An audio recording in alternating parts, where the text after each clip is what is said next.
سورۃ نوح مکیہ۔ شروع اللہ کے نام سے جو بڑا مہربان نہایت رحم والا ہے۔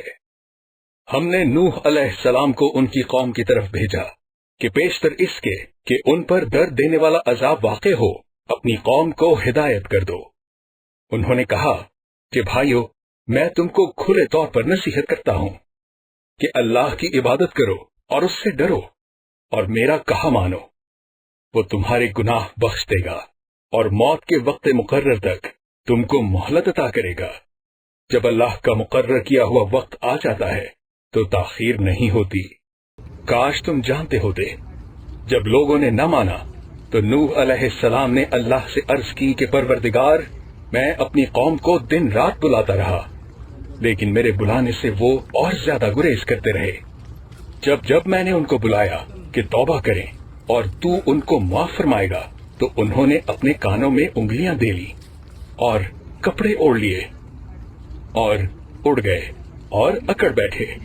پھر میں ان کو کھلے طور پر بھی بلاتا رہا اور ظاہر اور پوشیدہ ہر طرح سمجھاتا رہا، اور کہا کہ اپنے پروردگار سے معافی مانگو کہ وہ بڑا معاف کرنے والا ہے۔ وہ تم پر آسمان سے می برسائے گا اور مال اور بیٹوں سے تمہاری مدد فرمائے گا، اور تمہیں باغ عطا کرے گا اور ان میں تمہارے لیے نہریں بہا دے گا۔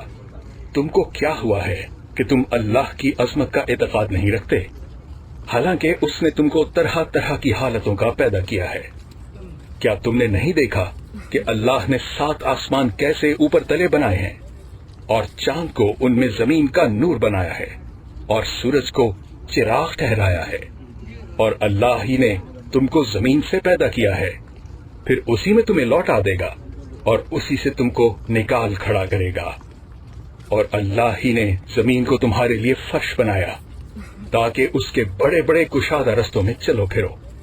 اس کے بعد نوح علیہ السلام نے عرض کی کہ میرے پروردگار، یہ لوگ میرے کہنے پر نہیں چلے اور ایسوں کے تابع ہوئے ہیں جن کو ان کے مال اور اولاد نے نقصان کے سوا کچھ فائدہ نہیں دیا، اور وہ بڑی بڑی چالیں چلے اور کہنے لگے کہ اپنے معبودوں کو ہرگز نہ چھوڑنا، اور ود اور سواع اور یغوث اور یعوق اور نصر کو کبھی ترک نہ کرنا۔ پروردگار، انہوں نے بہت لوگوں کو گمراہ کر دیا ہے، تو تو ان کو اور گمراہ کر دے۔